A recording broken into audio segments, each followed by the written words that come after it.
Hey all, sorry for the crappy quality of my voice in this episode. I don't know if it was user error or if my recording system messed up, but it recorded through my laptop microphone. Even so, you can still understand everything I'm saying. It's really not that bad, but next time I'll be back where I'm actually coming through my quality podcast mic. Thanks for understanding and hope you enjoy.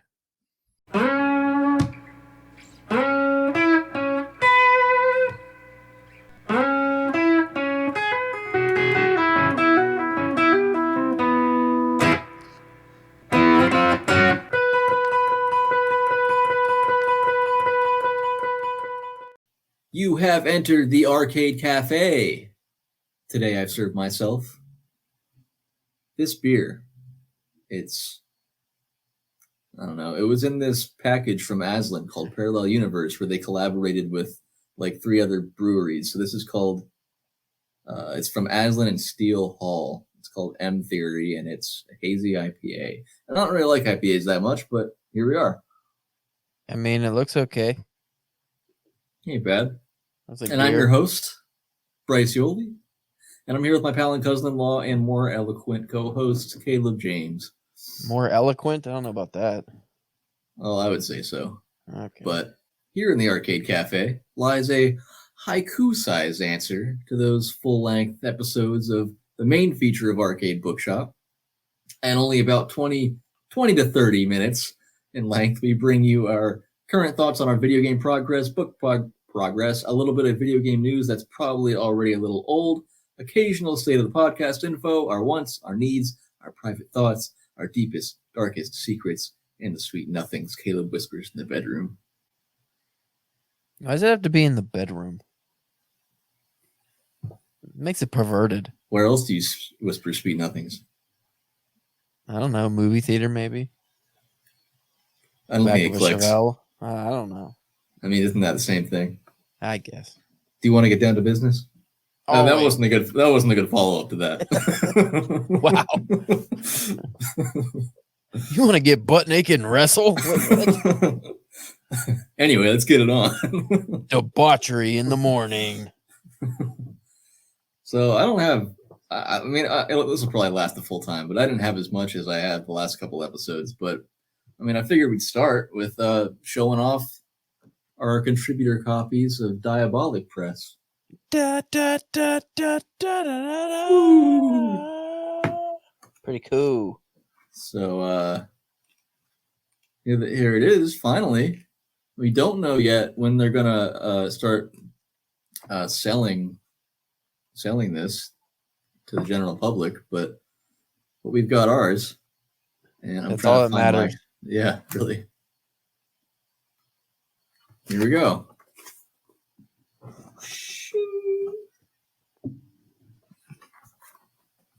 It's pretty cool.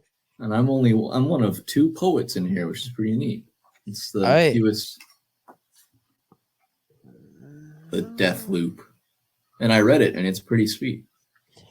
Yeah, it's I read it last night or the night before, and it's gorier than I remember. Yeah, it really got me. Yeah, that was kind of visceral, maybe is the word. Yeah, I remember not liking that story, and I remember submitting it to Diabolic because it was a new magazine, and I was like, oh well, they probably have a chance going. I don't think I've ever submitted it anywhere. I think it was an old DPW story that I had on the website a long time ago, and then just took everything off. But I actually finished it. I read this yesterday, the whole thing, the whole collection here, and some solid stories in here. Everything is a lot different than I don't know why I wasn't really expecting like generic horror stories, but just from some of the other anthologies I've been in that I've read, I was just kind of thinking, like general horror, but everything is pretty weird. I mean, Ashley, who's also part of DPW, he has the first story in here, and I can't remember because his is called Pox, Mine and Home.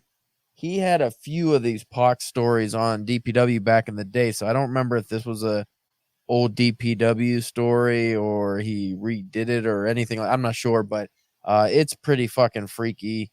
And then Yeah, there's a couple good stories in here. I really like the Girl in El Paso by Casey Rayburn. That was a cool Okay. one. Drawing from the Devil's Deck by Sirius. That was an interesting one. And I'll then have to I'll have to actually go through it because I just did the typical yeah. thing where I read my own and then nobody else's. Well, I read yours, but Yeah, it's definitely worth checking out because I was pleasantly surprised. Not that I'm, one of those people who would think, "Oh, I'm better than everyone and I'm not going to read your stuff and if I do, I'll think it sucks." But because I go more into literary stuff generally, I was happy to see that these are more of a literary slant. They're not just like yeah, generic, slashers and things like that. Most of them are like mind fucks, which I appreciate. If not all of them are mind fucks actually. that's cool. Well, you said the editor is a poet, right? Yeah, I actually bought his name's Mitch Green. I bought his poetry collection. Oh, what was that called? Hideous Paradise, maybe. I read a couple poems in it and it was pretty cool. I haven't had time to go through it yet, but Is it it was like pretty just it's like is horror-esque okay? poetry, like kind of like darker stuff. Um I only had one caveat with I guess two. I mean, this is it's supposed to be a magazine, so I guess that's why it's on the shorter side. Because I know this guy got a lot more like Spencer submitted and he didn't get in, so I know he had more submissions. But the only real caveat I have is the formatting's not consistent. Oh, it's Like not. What do every you mean? story, yeah. If you look, every story is formatted differently. Like some of them, like my story is your typical indent, no space after each paragraph, whereas some of the stories are no indents at the beginning of the sentences and there's spaces after the paragraphs, and then some do both. And then some stories have what used to be what most short story collections did. The first sentence of the story is not indented, then the rest are. I think I saw one story where it's like that, but I don't know. I'm assuming when he went through the edits or whatever he did, he just put the stories formatted how they were submitted. I'm guessing. Yeah, yeah. I I mean, mean, it doesn't kill it. It doesn't mess up the content or anything. I just, as well, someone who used to do editing, that's one of the things I noticed. so reading it, did you find at all that they were more? I mean, you said they're all kind of weird. So do you feel like any of? I mean, I'm just flipping through and I'm looking at the ones that don't have indents and they don't have indents and they have like an extra space between paragraphs. So did you feel at all like those ones maybe were more like artsy in any way? No, I don't. I didn't find that the formatting had really anything to do with the stories being told. Like how poetry could be, Yeah. well, usually is formatted differently. Um, I mean, there is one story in here that breaks down into. I thought it was a play when I first glanced at it, but I think it's supposed to be either like a newspaper or I think it's an interview, like a Hmm. doctor interviewing a patient. So you have like the name and then, the action or what they're saying, the dialogue. But like I can understand that being spaced out, but I think that whole story had spacing after the paragraphs. Again, not a big deal, especially for a first issue. That's like I said, that was the only caveat I had, and it's not really a major one. He Yeah, has art in here too. that's true. Yeah. But I was gonna say it's kind of weird that people writing fiction have those distinct differences because I feel like that it's almost standard to what you do. Like you indent and you don't have an extra space between paragraphs. It just you identify the paragraph breaks with the indent. Uh, Oh, what I'm guessing.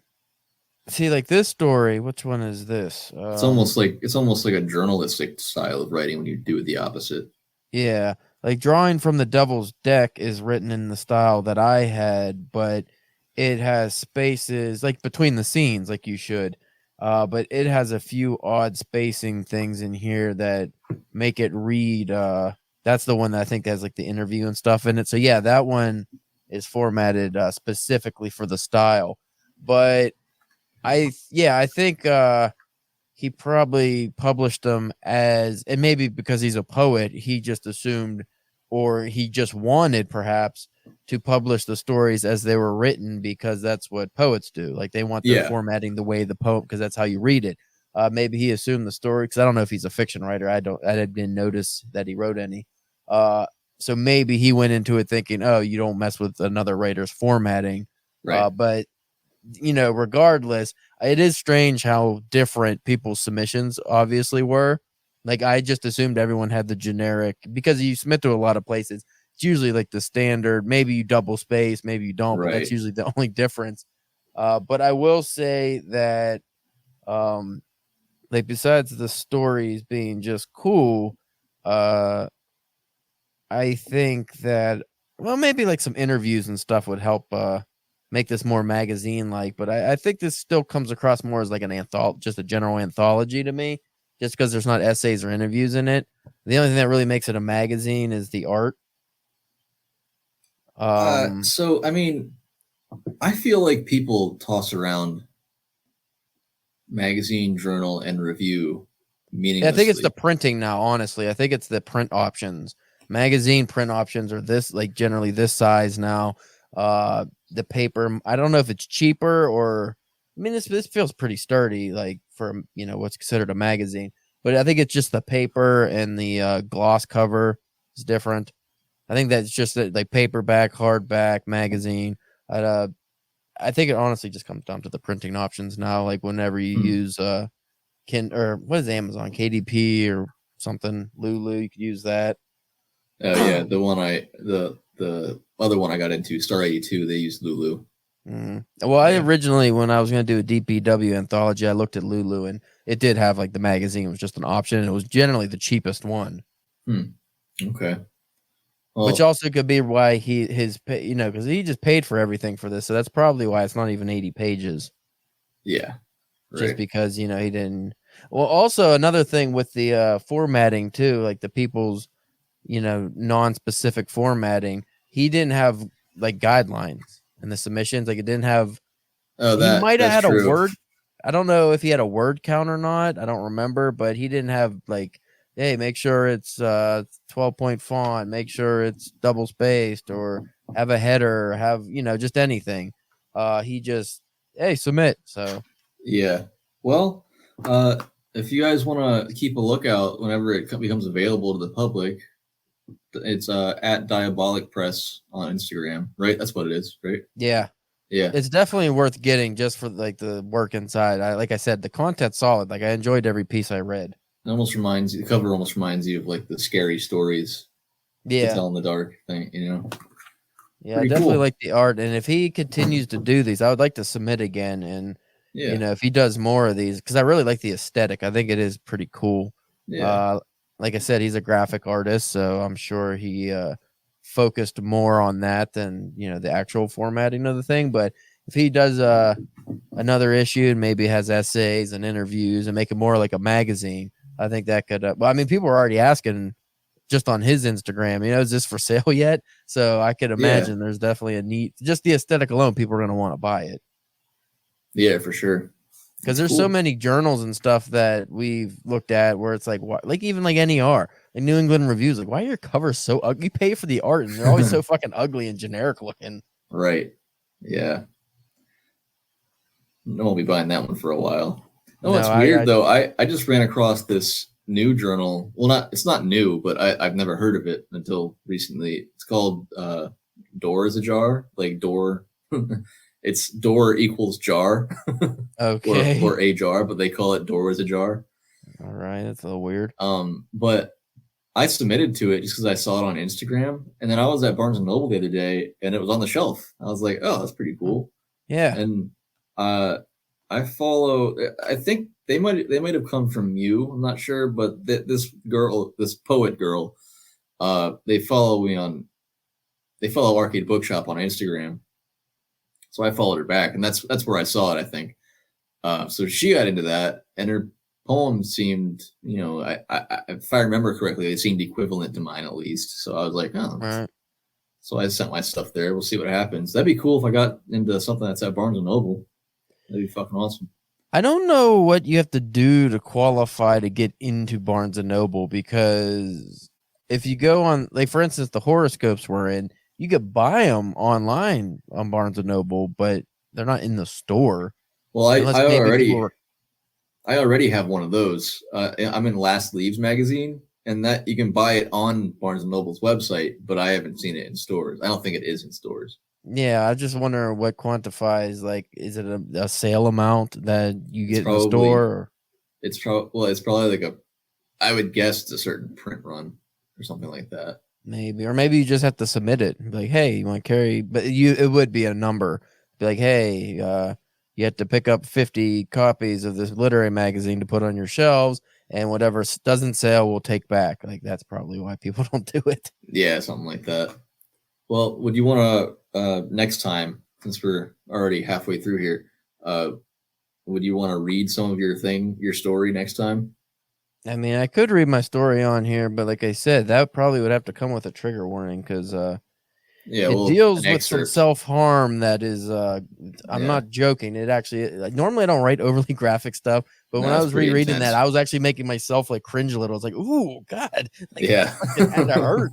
Like, Jesus, what was I thinking? And it's like because whatever I was planning on submitting that to originally, whenever I wrote it, I want to say it was maybe the Dark Magazine or something.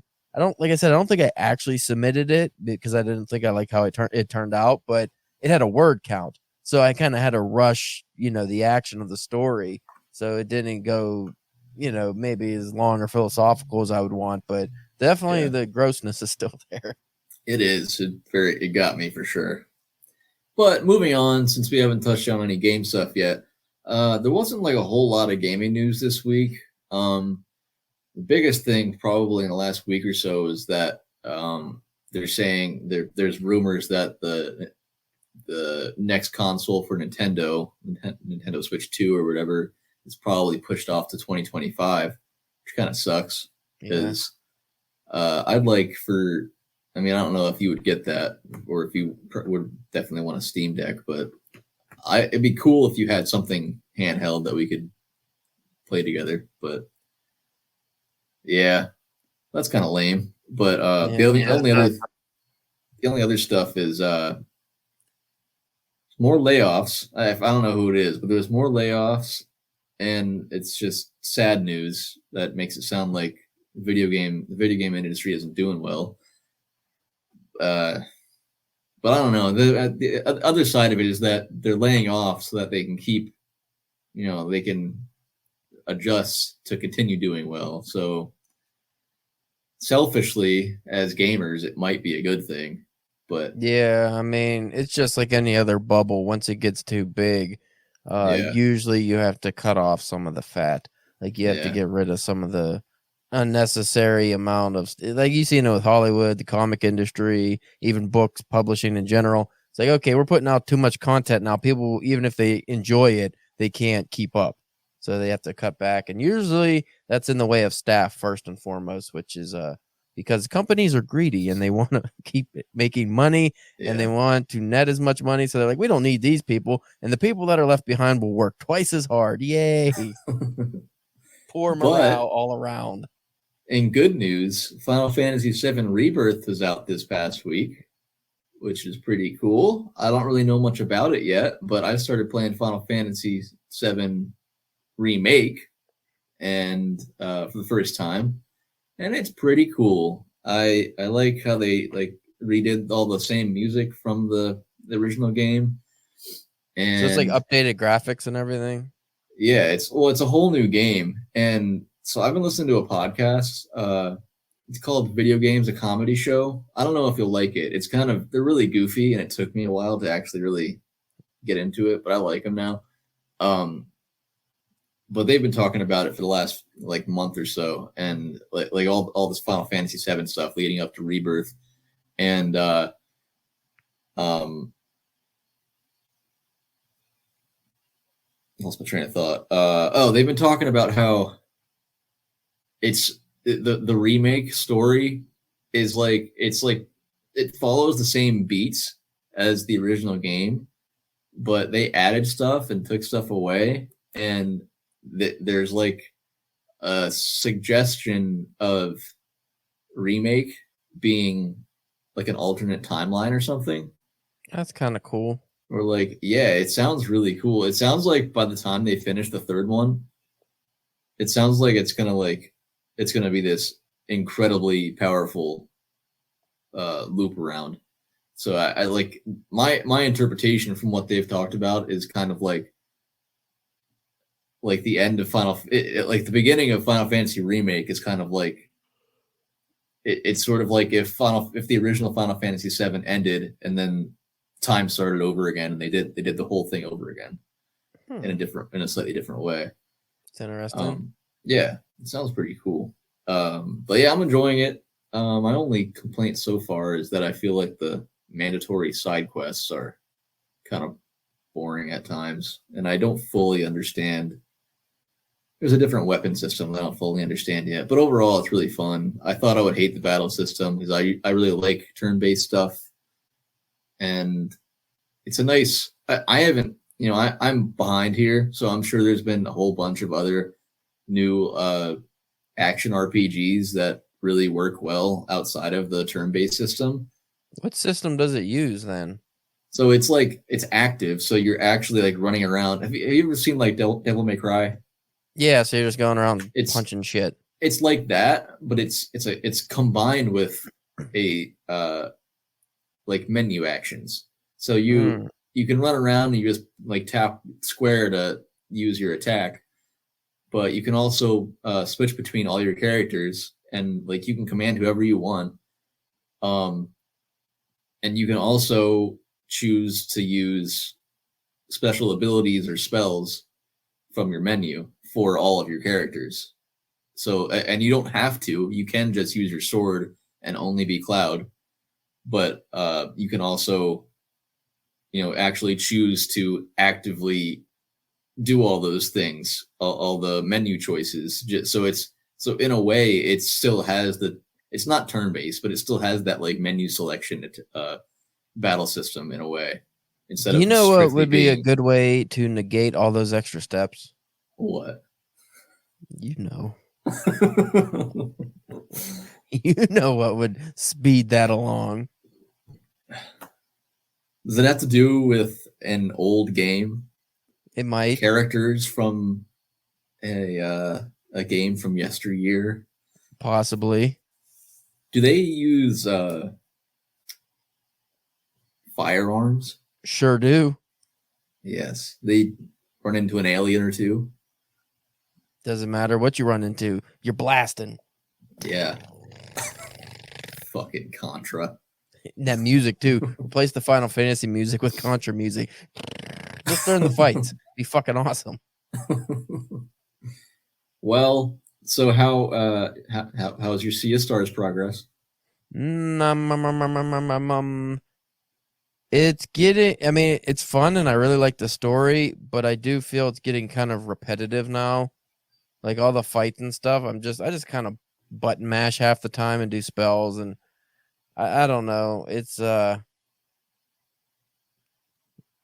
fun, but I don't know. I want something different to happen now.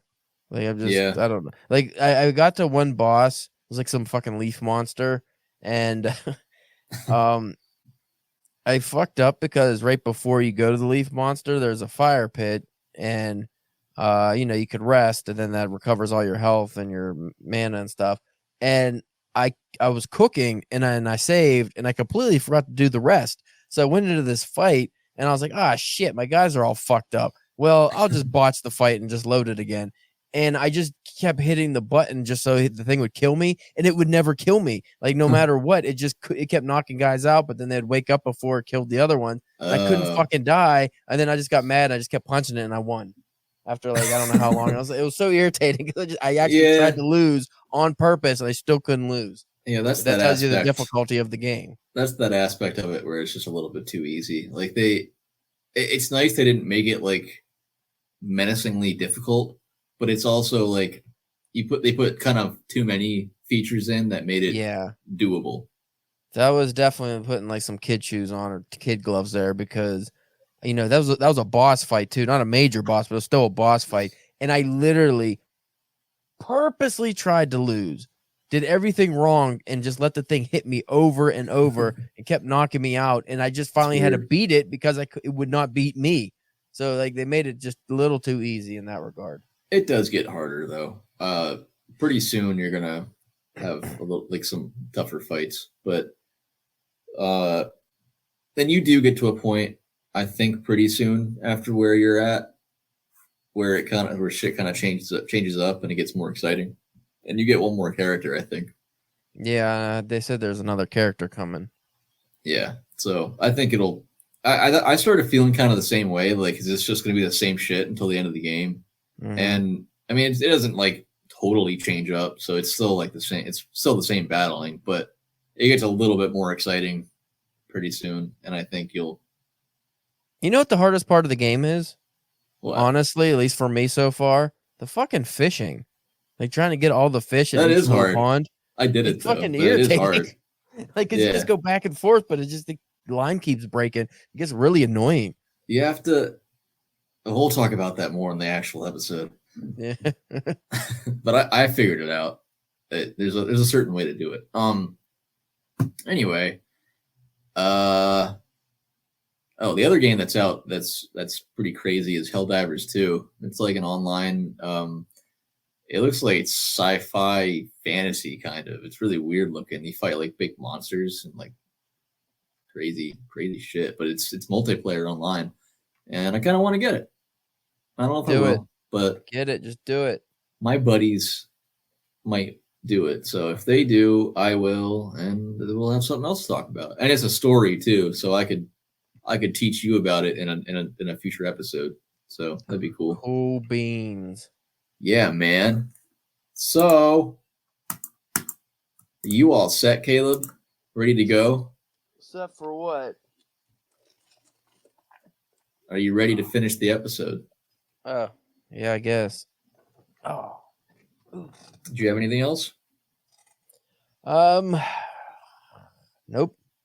All right. Worthwhile. Well, stay tuned, everybody, for this Monday, March 11th. Brand new episode of Arcade Bookshop. We're covering Megaman 10, which is a fun, much less serious follow-up to our crossover episode from last week on The Plague by Albert Camus. And you can also keep a lookout on our social media for a couple of new guest interviews coming out the next month or so, sporadically. So keep a lookout for that stuff and enjoy. Thank you, everybody, for listening. You've just spent some time in the Arcade Cafe, and we hope you enjoyed yourself. I am Bryce Yoli with my pal and cousin-in-law, Caleb James, and we will see you next week.